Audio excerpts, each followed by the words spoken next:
Surfing up loose ends.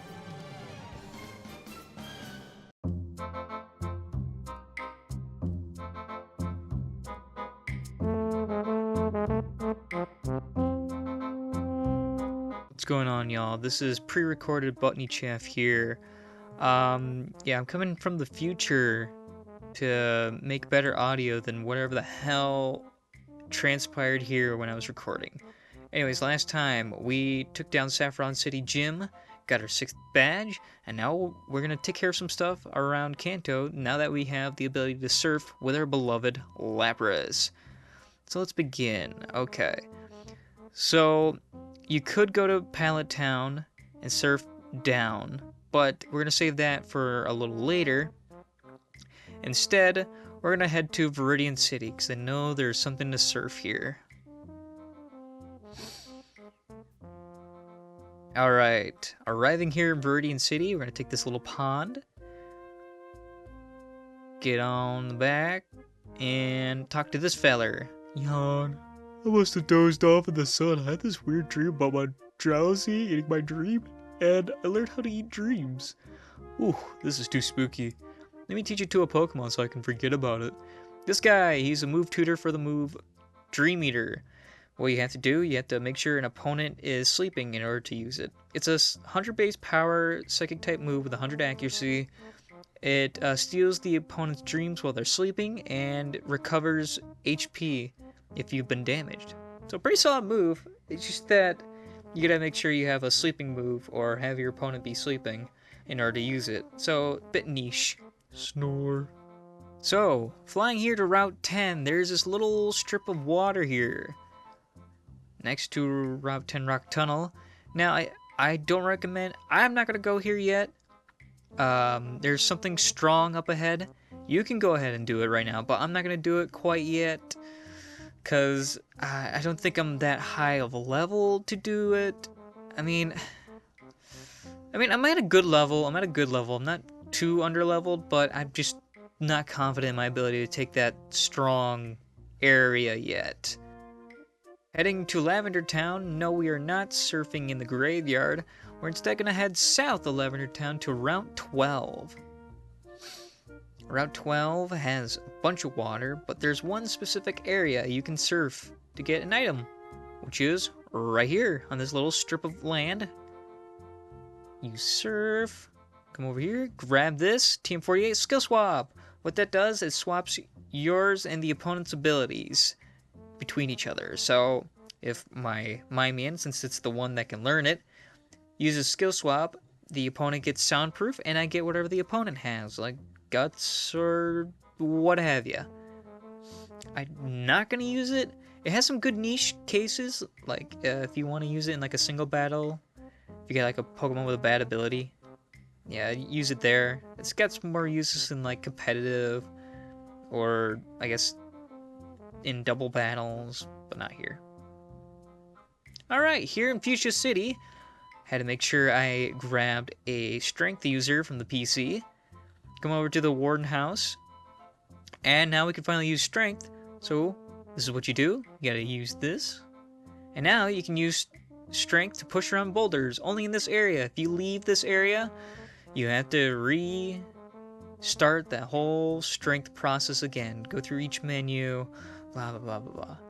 House next door, I completely forgot about this on our first trip, is the middle fishing guru with the good rod. It's basically a split between the old and the super rod. You get some good stuff, but not as good as with the super rod. So, not bad. So we're gonna explore a little more in Fuchsia City, and there's one more thing I promised to take care of, and that was the rest of the Safari Zone.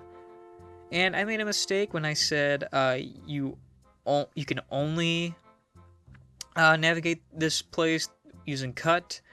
That is wrong. All you have to do is loop around the whole city into this nice little zigzag S shape to get to where you want to go. Alright, so we're going to register ourselves into the Safari Zone. Who's that Pokemon?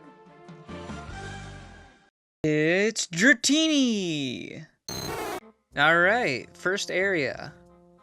Now, there's some things you can do here. Definitely some different encounters have changed up now that we got all the rods and we can surf now. Using surf, we can run into, let's see, our version exclusives like Psyduck or Slowpoke.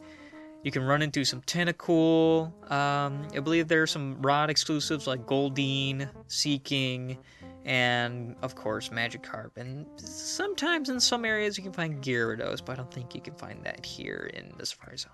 But what you can find using the Super Rod is our only chance of finding a pseudo-legendary. Also, by the way, over here by the stairs, I believe you can find a Max Revive. I accidentally grabbed it off screen.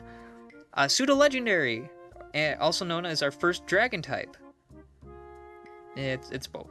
So, a pseudo-legendary, first of all, is a Pokemon that is not quite as strong as a legend. Well, they can be as strong as a legendary, but they're not legendary Pokemon. That's why it's pseudo. They always have a base stat total of 600, and there's usually one in every generation. So in this one, it's the Pokemon Dratini, which is also our very first and only Dragon type Pokemon. Dratini, being pure Dragon type, being Dragon flying once it fully evolves, it's a pretty good Pokemon. It's one of my personal favorites and one of my favorite pseudo-legendaries. I think it is the favorite pseudo-legendary of mine. It's the only Dragon type, and unfortunately, back in Generation 1, there were no Dragon type moves to take advantage of. So you only had Dragon Rage, which always does a fixed 40 HP worth of damage to the opponent. So much like Sonic Boom, it wasn't too crazy. Thankfully, in the generations to come, Generation 2 and 3, introduced more Dragon type moves for the Dragon typing. So Dratini and its evolution Dragonair can get, and Dragonite, its final evolution, can get Twister along with Dragon Rage. It can get access to Dragon Breath, but not in this game. And it can get Dragon Claw, which is only for Dragonite. But it can also get Outrage, which is not too bad. Yeah, so pseudo-legendaries, they're usually really rare and really tough to raise. You have to grind a lot, because they're in a slower experience growth. Experience growth. They have a slow rate of growth for experience. So they take a while to level up, so you really have to grind them up in levels. And sometimes you're rewarded with some really great things. Dratini being not so strong, you have to grind up to level 30. And, you know, that's kind of steep, but you're around that level, so you can make it. And then Dragonair has to evolve at level 55 to Dragonite, and that's a lot more steep. You should be around that level near the end of the game, the main story of the game, so it shouldn't be too bad. Now, with it being a Dragon type, of course, it comes with a lot of resistances to some common types like Fire, Water, Grass, and Electric. It does have a weakness of its own type, which is, Dragon, so it's weak to itself, much like the Ghost typing. However, back in Generation 1, there was no Dragon typing move, so it really didn't have that weakness. And this, well, there are Dragon type moves you can give to non-Dragon types, so that's cool. And then, so, it's also weak to Ice, and Dragonite is quad weak to Ice because it's part flying, and it gains an extra weakness in Rock. So, Dragon types, not too bad. They're really great powerhouses, though they don't have super effective damage on anything, especially since there's not many Dragon types here. There's only 3 at the moment, until we unlock the National Dex. Then there'll be more, but at the time being, it's the only Dragon type, so you won't have to worry about it much. Pretty good Pokemon, though. I personally love it. It is my favorite. So, I want to try and catch one. And there she be! A Dratini. Now, I know it might look shiny for those of you who have seen the shiny colors before in the newer games, but it is not, in fact, shiny. That is just how its color turned out in the good old Game Boy Advance saturation.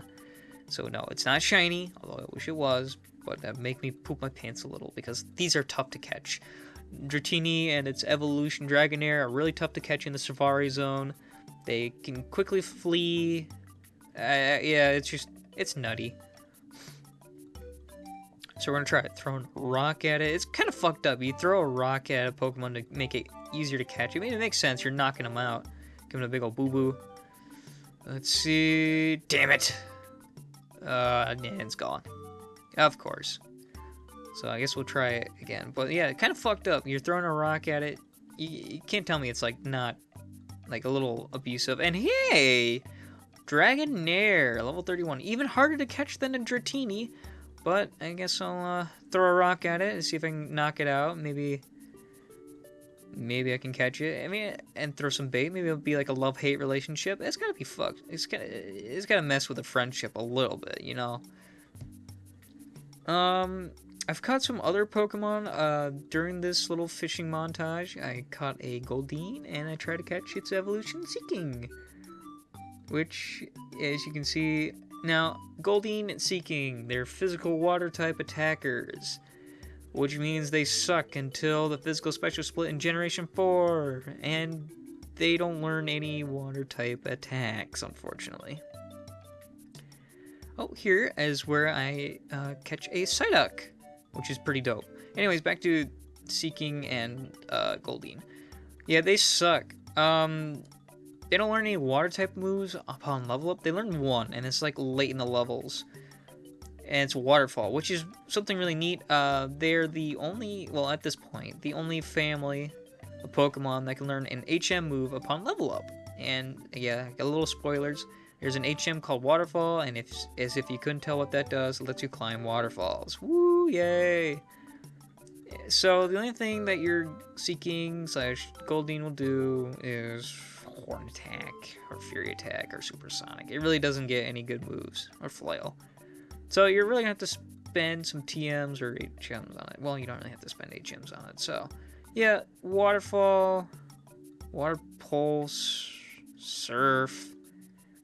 These things are aids. And as you see, I spent a lot of Pokeballs, and a lot of those just went to Seeking because they kind of blue ball me. Like, they tease me. They tease me a little, like, oh, you think we're going to catch you? You're going to catch you. I'm going to stay here forever. I'm not going to flee. And then they just don't catch, and then I waste, like, a shitload of balls. So, hooray! And sorry for that thud. That was my phone hitting my desk. Hello, nurse. We found another one. Huzzah! A little higher level, so it's definitely going to be harder to catch, but that's okay. And nope. And oh, is it gonna stick? Is it gonna stick? Are we gonna be able to catch one of my favorite Pokemon of all time? Let's see. One. Nope. And it's still there. It's still there. Maybe we have a chance here. Catch this little adorable little thing. It's got like its nose is like a little pacifier. It's so baby. It's so cute. Oh my god, I love this family. I almost used one on my team, but I decided against it because I got Charizard, and they would share a rock weakness, and that would give me 3 Pokemon weak to rock because of Lapras. I mean, it'd be a big rock weakness. I mean, quad weakness to rock, Dragonite that's weak to rock, and then Lapras that's weak to rock. So yeah, big rock problem. Ah, damn. And it's gone. Fuck! Coming back to Celadon City for one little thing. There's a little place that we can surf, as you see, this cute little pond next to the game corner. In this water, if you surf on it, you'll have a 1% chance of running into coughing out of the 99% tentacle, or not tentacle, Psyduck, sorry. Psyduck? Yeah, Psyduck or Slowpoke. And then if you fish here with a souping rod only, Super Rod, you would find the 1% Grimer. Now, Grimer, I almost used on the team. He didn't make the cut because he came too late. He's too rare to find in this patch of water. And this is kind of like the earliest you can find it. And he comes at a high level. But I needed something for Misty. Talk to this dude. He's a move tutor. I've seen you about, but I never had a chance to chat. It must be good luck that brought you here. I'd like to celebrate by teaching you the move Soft Boiled. So he's the tutor for Soft Boiled. Not many Pokemon can learn this. What this does is that it heals you up. It's like Recover. I think it does have one other property. You can use this outside of battle and for your party. So you could go over to one of your Pokemon, or you could go over the Pokemon that knows Soft Boiled, select it, and then select the Pokemon that needs to be healed. It will cost a PP though, unfortunately. I think that's how that works. I might double check on that. Future me, check on that. Now you can go south of Fuchsia City next, but I don't really want to. I'm gonna grab some repels here. I only have repels, that sucks. So, the reason why I don't want to go south of Fuchsia City is because there's something there, but I'm not comfortable going there yet. Just like the reason for not going on that Route 10 one. Anyways, right here, you can catch a Pokemon that you can't normally find. It's Tangela. Tangela is our very first pure grass type. Out of all the grass poison types and grass psychic, you get yourself a nice little pure grass type. Now, the thing is, it's not as good as it used to be, kinda. So it lost a lot of special bulk during the special stat split in between Generation 1 and 2, or I should say just Generation 2, where it lost a huge chunk of special. Like, it went from like 100 or 110 to like 45. So it's not taking special hits worth of beans. It reminds me of Cloyster, how it lost a whole bunch of just special defense. Well, I mean, Cloyster didn't have a whole bunch of it, but it had a good chunk of it. Yeah, taken away from it. So, yeah, in theory, you could just use like a resisted hit and knock it out. So, that's kind of wacky. Other than that, yeah, I wouldn't recommend it, especially not after this late. So, and you'd probably already have a better grass type, aka Executor, Victory Bell, Vileplume, Venusaur. Just any other grass type will do better than Tangela. Yeah, sorry, Tangela. Anyways, so this route is pretty good. It's got some, so like the cycling road in the top part there, with all the bikers and cue balls are at. This right here, this whole section, really great spot for XP grinding. I use this spot a lot when I need to grind for like the final boss of this game. Really useful, like right here. This first fisherman we run into has a Seeking, gives us about 1,000 XP, and then, you know, he's got a Goldeen, but he also has 2 other Seekings, so despite there being a Goldeen, you get 3,000 experience right there, plus whatever the Goldeen has, so that's a great chunk of XP just from this one guy, so that's pretty dope. The only problem is that we're unable to knock this out instantly. You gotta deal with Fury Attack, and you gotta deal with Supersonic. Very, very annoying things to deal with. Oh my freaking god. Alright, well, that was a rough battle for good old Styx. Hit himself in confusion a bit, and got roughed up, because we only got Psychic for damaging move. How I long for the day we get an Electric type move on Styx. Anyways, good XP from him. Let's go talk to this dude. What's up, man? Got a big haul. Want to go for it? Oh, sure. Not a great fight. He's the exception to the XP rule. He only has 6 Magikarp, and they give, like, nothing XP, and I one-shot them all with resisted serves. Let's see. There's something I want to do here. I might have to, yeah, I might want to use, might have to use one of my elixirs here for my Lapras. Because, well, we're kind of running low on PP, and usually I save ethers and elixirs for the final gauntlet, final boss. I'll be alright, it won't hurt me too much. Hello. That was some good shit. I mean, it was a double battle, but that was some good shit. Had a Starmie and a Seadra. We all know how great Starmie is. Seadra, on the other hand, also got nerfed in the special split. Ugh. Listen, I almost used Seadra for this playthrough, but I decided not to, and here's why. Seadra lost a lot of special defense in between, well, in Generation 2. Had a pretty good amount of bulk on it, surprisingly. It's got good defense. But the problem is that, okay, so as you see here with this guy, all right, equal level, and it's quite fast. Seedra's decently fast. It's got a good speed stat, I guess. But to be fair, anything can outspeed my Lapras, because it's a Lapras. It's not very fast, and it can get some cool things like Smoke Screen. But here's the problem. Oh, and it also has like a poison-esque ability and Poison Point, even though it's not poison type. So that's kind of cool. Here's the problem. All right. It doesn't learn many great moves. I mean, it gets your typical water stab and ice coverage. That's cool. But after that, it kind of just... a wet fart after that. Not much to it. Not much to it. And with its special defense being pretty low, there's Twister. Oh, Dragon type move. It has a chance to flinch you, so it gets pretty annoying. So...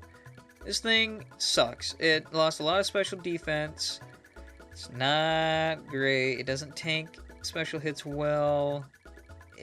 It's just got a weird stat distribution, and it just didn't make me feel right, unfortunately. It does get another evolution, but you can't get it here, because it's not Kanto Dex, even though it's a remake, and we could have other evolutions, like fucking Crobat, but we couldn't because it can't fucking evolve it, but you show us the evolution thing. Oh, we'll be able to get it, and post-game. Yay. And then Seedra will be actually useful, because then it can fully evolve, get some pretty good bulk, and pretty good, really great typing. So yeah. Seedra almost made it because I think it's an exclusive to FireRed. And like I said, FireRed isn't very exciting with the options of water types. Anyways, Tentacruel! Tentacruel and the Tentacool family. They are really Tentacool. Haha. So they also got nerfed in the special stat split. They lost 120 special, so they lost a lot of special attack to now 80 special attack. Kind of sucks, but it kept the special tankiness of Tentacruel, so you know it's pretty neat. It got so with that load of special defense, it could actually survive super effective psychic and electric type attacks. It just can't survive ground because it doesn't have strong ground type, not ground, physical defense. However, it can get the move Barrier, which raises its physical defense stat by 2. So that's really, really great. Yeah, so this family gets, you know, a lot of good moves, like Giga Drain. That's pretty cool. If you haven't used your TM on that, you can use it for him. You can give it Swords Dance and make it a physical attacker, weirdly enough. It's just an all-around really great Pokemon, really great common Pokemon, much like Magikarp. Even though Magikarp isn't much of a... well, no, even though Tentacruel's not much of a pain in the ass to level up as Magikarp, it's still a bit slow, but it's worth it. Again, another Pokemon I almost used, but I needed a poison type for Misty. Yes, I needed something for Misty. That's why Grimer couldn't make the cut. Grimer almost made the cut, but couldn't because he came way too late, and I needed something for Misty. And Misty was a problem, as you saw. And that's why Nidorino couldn't become a Nidoking yet. And that's why I needed that early poison type. So, yeah. Ugh.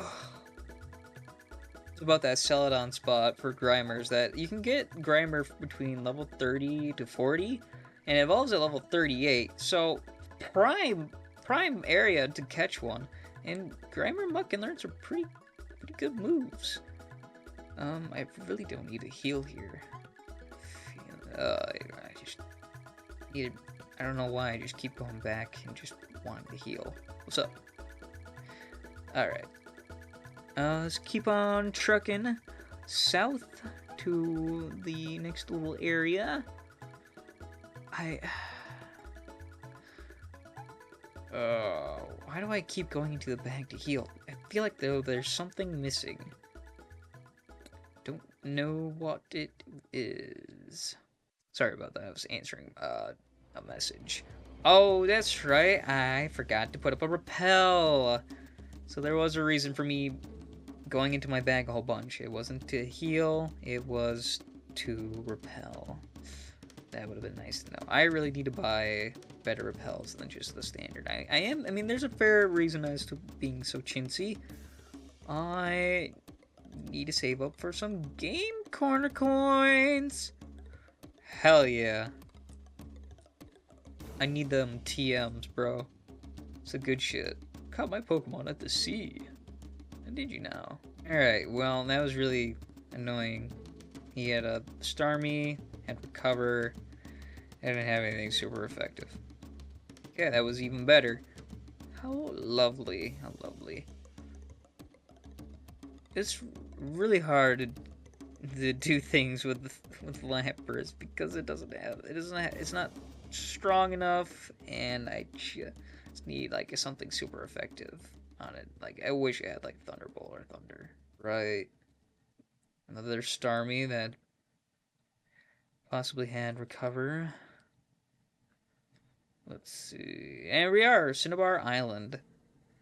During the recording, I thought it was Cinnabar City, but it's not. It's Cinnabar Island. So, next time on Pokemon Fire Red, we will be exploring what Cinnabar Island has to offer. See you guys then.